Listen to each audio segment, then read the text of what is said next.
Halo semua, saya Tori Bijaksana. Di depan saya sekarang sudah ada Huawei MatePad. Ya, ini dia Huawei MatePad. Kita mau unboxing, tapi sebelumnya tonton dulu yang ini.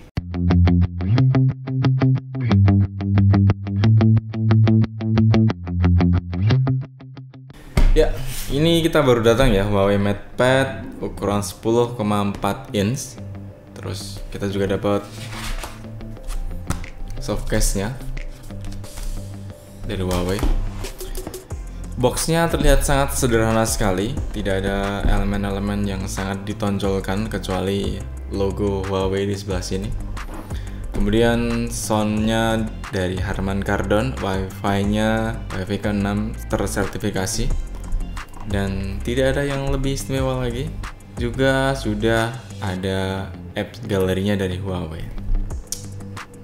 Oh ya, di sebelah sini kita temukan ini Huawei MatePad modelnya BAH3W59, warnanya midnight grey, RAM 4, internal 128 GB. Let's go, langsung saja kita buka. Kalau ada yang tanya harga, link pembeliannya tak tulis saja di deskripsi. Sekitar 4 jutaan ya kalau Huawei MatePad ini. Dan saya juga belum melihat secara detail, jadi kita belajar aja sama-sama. Kira-kira seperti apa Huawei MatePad ini, teman-teman. Salah satu hal yang mungkin paling ditunggu-tunggu adalah peletek plastiknya. Ya.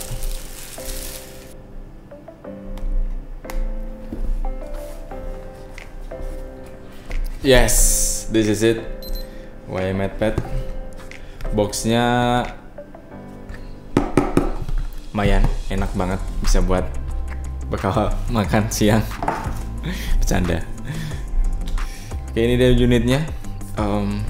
Dari sini kita bisa ngambilnya dari sini. Kita buka. Set. Siap. Huawei MatePad. Kita taruh dulu sebentar. Kita cek dulu jeruannya ada apa aja. Ini pasti charger. Oke. Benar sekali. Kita dapat charger sebesar maksimal di 22 watt.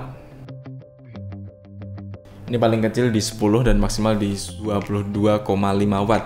Huawei Supercharge. Taruh aja di sini.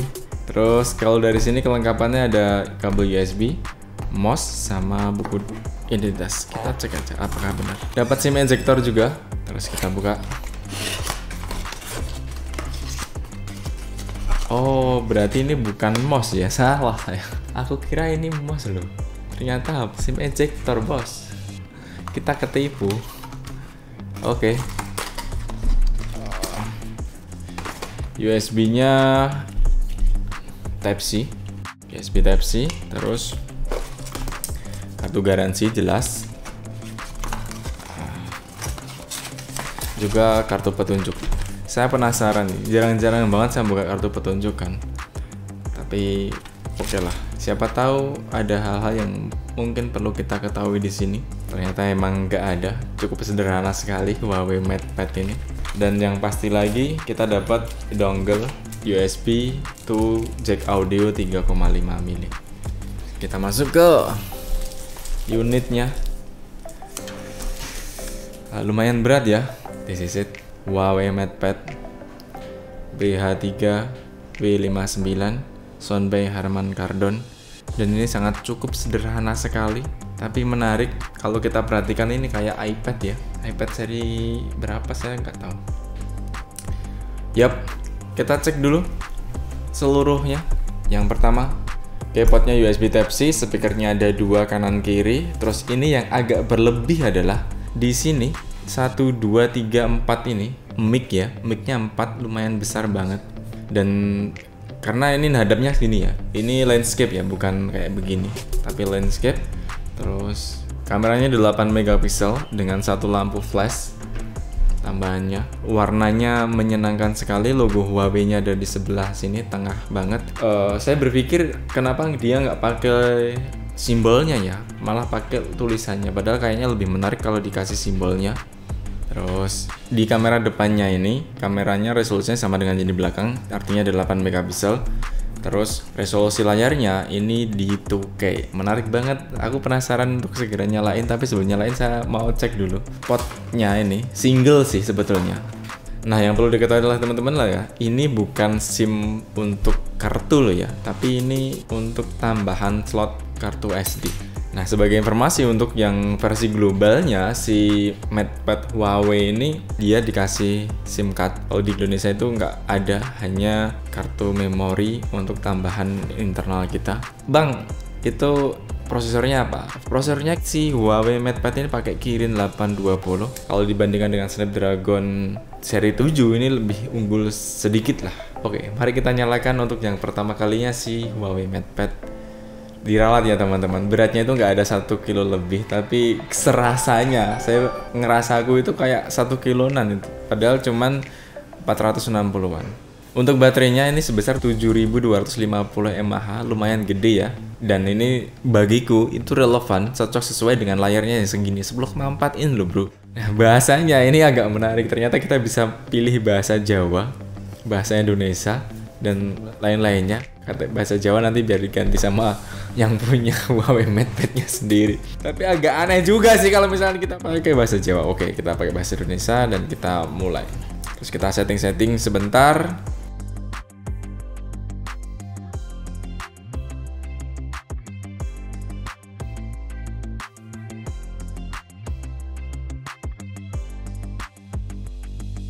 Ini adalah tampilan dari Huawei MatePad. Serialnya agak susah disebutkan sebetulnya. Kalau istilah kerennya sebenarnya ini Huawei MatePad Air. Jadi seru untuk ukuran 10,4 inch ini. Dan oke, kita coba dulu untuk kameranya. Menurutku agak aneh juga sih kalau misalkan iPad kan begini ya modelnya. Nah, ini malah landscape kayak mengingatkan kita pada laptop-laptop tertentu. Kita cek dulu kameranya.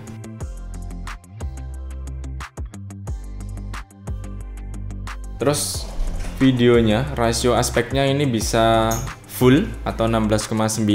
Juga resolusi videonya ini maksimal di 1080p untuk yang kamera depannya. Terus fps-nya maksimal di 30 fps. Lalu kalau misalkan kita selfie ini ada mode cantik dan mode biasa, dan tergantung kalian mau sukanya yang mana.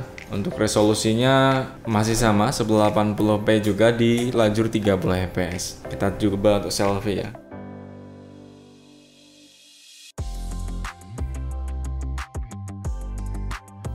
Kita juga sedikit nyobain video dari kamera belakang ya, karena kamera belakang sama kamera depan kan resolusinya sama, jadi sebetulnya kayaknya juga menarik juga kalau misalkan kita coba barengan. Oke, ini adalah hasil perekaman video dari Huawei MatePad Air ya.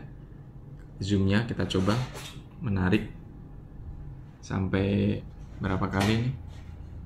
Sampai 10 kali, meskipun kacau hasilnya kalau misalkan 10 kali. Terus kalau kita buat selfie, kita nyalakan mode cantiknya. Wow, cantik bener saya. Not bad lah, not bad, menarik. Dan untuk ukuran iPad 10 inch itu cukup. Terus untuk skor Antutunya ini kurang lebih di sekitar 200 ribuan. Gimana kalau misalnya kita cobain untuk pakai sarungnya? Oke.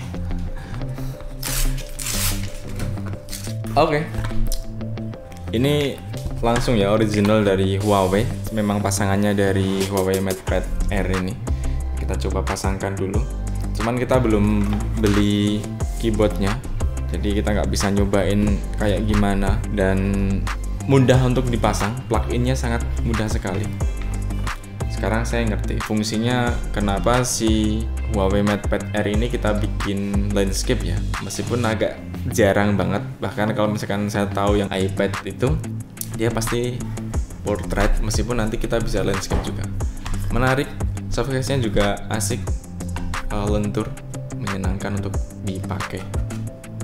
Mungkin saya kira gitu dulu teman-teman. Interpretasi pertama saya ini menyenangkan, terus gerakannya juga lumayan smooth. Selebihnya nggak ada masalah, saya oke-oke aja. Dan mungkin kalau misalkan nanti ada kesempatan kita review lebih detail lagi. Terima kasih, sampai jumpa di video selanjutnya. Saya Tor Bijaksana. Boom. Sampai juga.